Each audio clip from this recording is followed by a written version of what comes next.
June 30th, 1908. Deep in the remote Siberian wilderness, an explosion unlike any other shook the earth. A blinding flash, a deafening roar.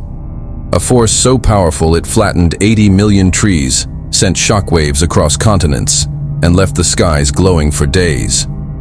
Yet,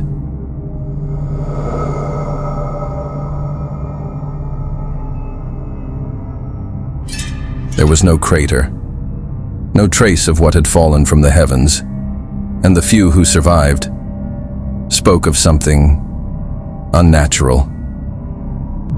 It was an ordinary morning in the Tunguska region. The Evenki people, nomadic reindeer herders, were tending to their camps. Traders were beginning their day, and Russian settlers in nearby towns were completely unaware that in mere moments, their world would change forever. A monstrous explosion ripped through the land with the force of 1,000 Hiroshima bombs. The ground trembled violently, sending shockwaves as far as Europe. Entire forests were flattened in an instant, their charred remains stretching for miles.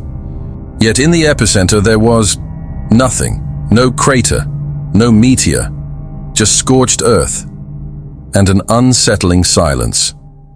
Then from the sky, it came. A blinding blue light streaking across the heavens, turning night into day. Witnesses described it as a second sun, an ethereal fireball growing larger and larger until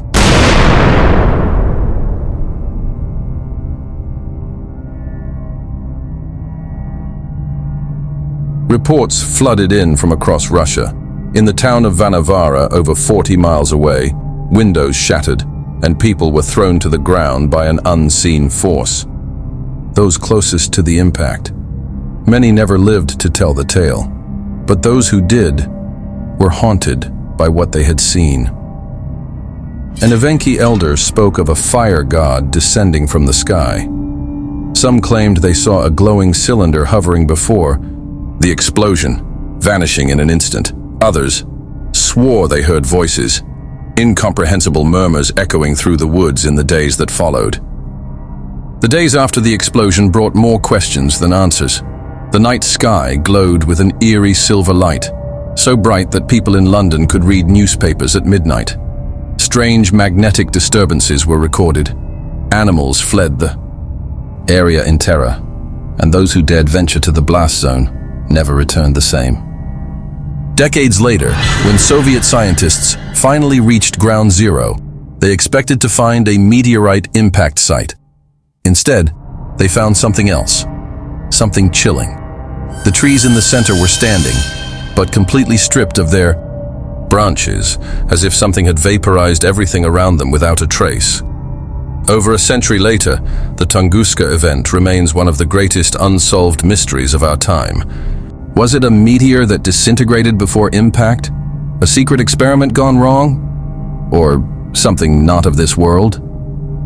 Some believe the explosion was caused by an alien spacecraft, a failed attempt to communicate, or perhaps something more.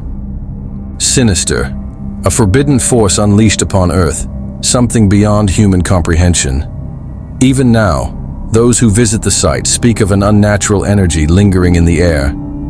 Compasses go haywire, electronic devices fail, and some claim to hear whispers in the wind, as if the land itself remembers what fell from the sky that fateful morning. So, what really happened in Tunguska? A natural disaster, or a warning from beyond? Tell me, dear viewer, do you believe the official explanations? Or do you think the truth is being kept from us?